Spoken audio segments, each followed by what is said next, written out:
আলহামদুলিল্লাহ রাব্বিল আলামিন ওয়াসসালাতু ওয়াসসালামু আলা নবিয়িনা মুহাম্মদ ওয়া আলিহি ওয়া আসহাবিহি আজমাইন, আম্মা বাদ। প্রিয় দিনী ভাইয়েরা, আজ আমরা নবী আলাইহিস সালাতু ওয়াসসালামের একটি হাদিসকে সামনে রেখে কথা বলতে চাই, যে হাদিসটি সহিহ মুসলিমে বর্ণিত হয়েছে এবং একই ধরনের হাদিস সহিহ বুখারী সহ অন্যান্য হাদিসের কিতাবেও বর্ণিত হয়েছে।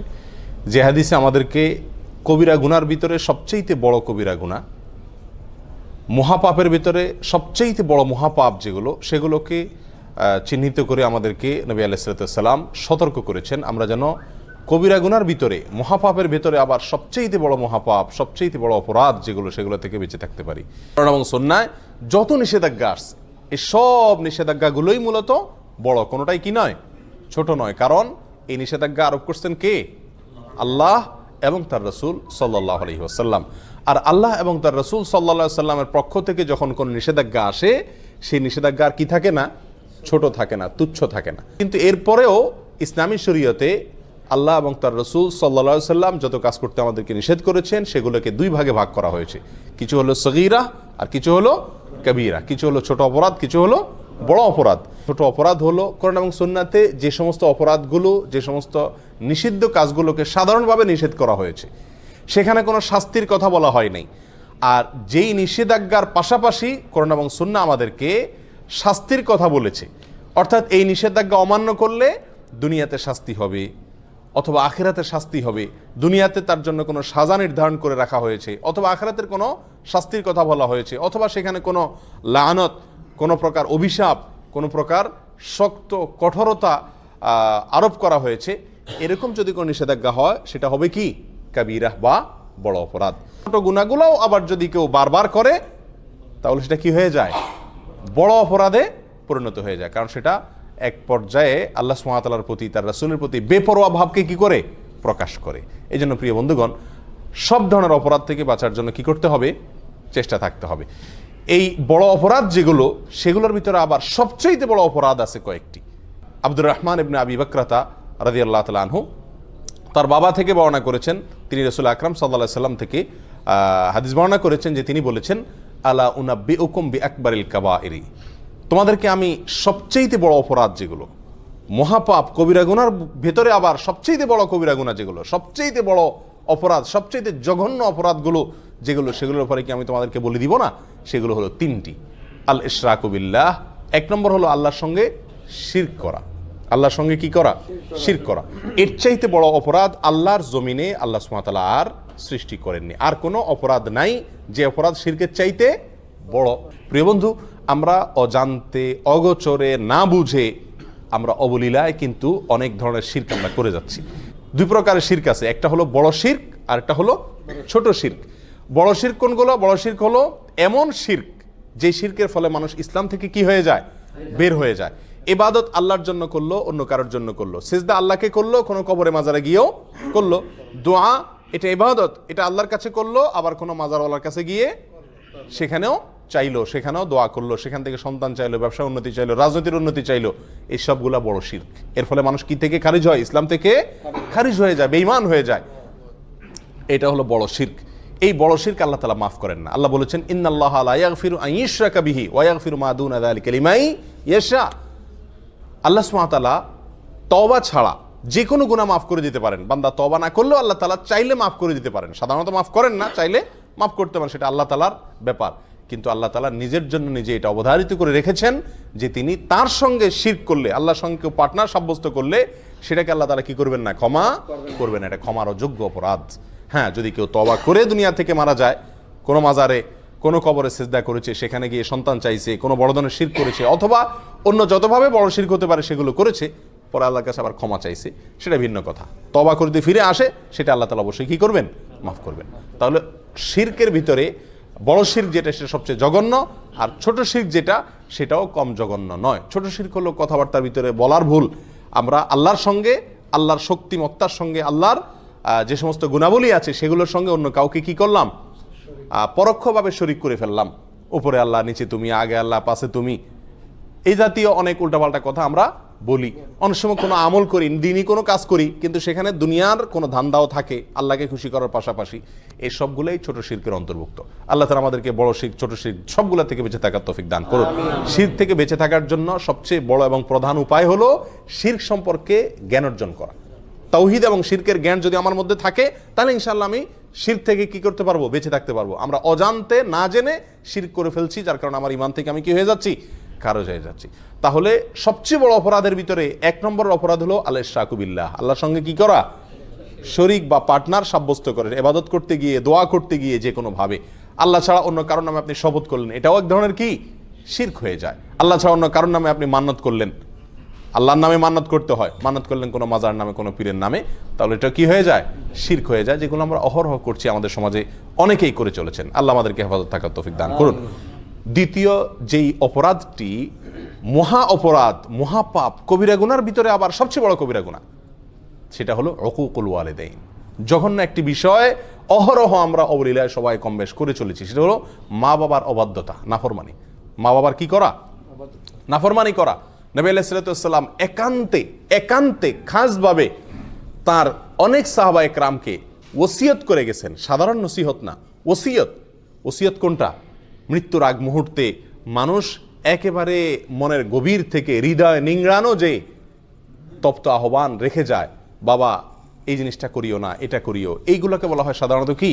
ওসিয়ত। নবী আলাইহিস সালাতু ওয়াস সালাম তার বিভিন্ন সাহাবা একরামকে ওসিয়ত করেছেন।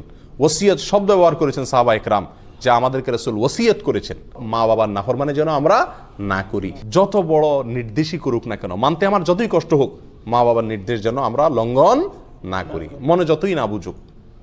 মনের সঙ্গে যুদ্ধ করে হলেও মা বাবার নির্দেশকে সবকিছুর উপরে দিয়ে রাখতে হবে। প্রিয় ভাইরা, কোরআনেও আল্লাহ সুবহানাহু ওয়া তাআলা আল্লাহর সঙ্গে আল্লাহর ইবাদত করতে হবে, আর কারোর সঙ্গে কি করা যাবে না? শিরিক করা যাবে না।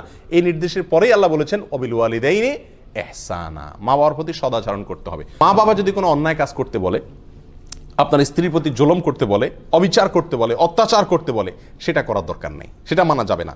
আল্লাহর নির্দেশের বিরুদ্ধে যদি কিছু করতে বলেন, দায় রাখতে নিষেধ করেন, নামাজ পড়তে নিষেধ করেন, তাহলে সেগুলো মানা যাবে না।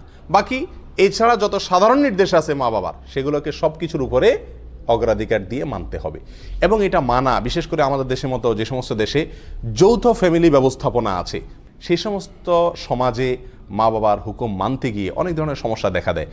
তারা যদি অযৌক্তিক কোনো নির্দেশ করেন যেটা আপনার সাধ্যের বাহিরে, তো সেটা আপনার জন্য মানা জরুরি না, কিন্তু তাদের সাথে ব্যবহার খারাপ করা যাবে না। নিজের স্ত্রীকে বলে রাখতে হবে, বা যাদের কারণে মা বাবার হুকুম মানতে কষ্ট হয় তাদেরকে বলতে হবে, দেখো এই জায়গায় আমি দুর্বল, আমার কিচ্ছু করার নাই, এখানে তোমাকে সবর করতে হবে। এককালে তুমিও বুড়া হবা, তোমার সন্তানদের কাছেও তোমার নির্দেশ অযৌক্তিক মনে হবে। সেদিন যদি তাদের স্নেহ, তাদের ভালোবাসা পাইতে চাও, তো আজকে তুমি সবর করো। কথা বুঝে আসছে? আল্লাহ তাআলা আমাদেরকে তৌফিক দান করুন। তাহলে দ্বিতীয় বড় অপরাধের ভিতরে, মহাপাপের ভিতরে সবচেয়ে বড় মহাপাপ শিরকের পরে দ্বিতীয়টা হলো মা বাবার কি করা? অবাধ্য হওয়া। আল্লাহ যাদেরকে মা বাপ দিয়েছেন, দুজনের একজন বেঁচে আছেন অথবা দুজন বেঁচে আছেন, আমরা তাদেরকে কি করব? ইনশাআল্লাহ সন্তুষ্ট রাখার চেষ্টা করব। সর্বোচ্চ চেষ্টা থাকবে তারা যেন আমার প্রতি অসন্তুষ্ট না হন। বারবার মাপ চাবো, অন্যায় করবো আবার পায়ে ধরে মাপ চাবো। মা বাবার কাছে কখনো মানুষ কি হয় না? ছোট হয় না।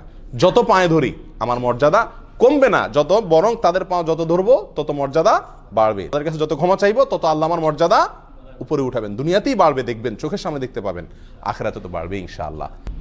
আল্লাহর এই জমিনে এই দুইটা লোক, মা বাবা, এদের সামনে আমি শক্ত হব না, এই জায়গায় আমি মাটি হয়ে যাব।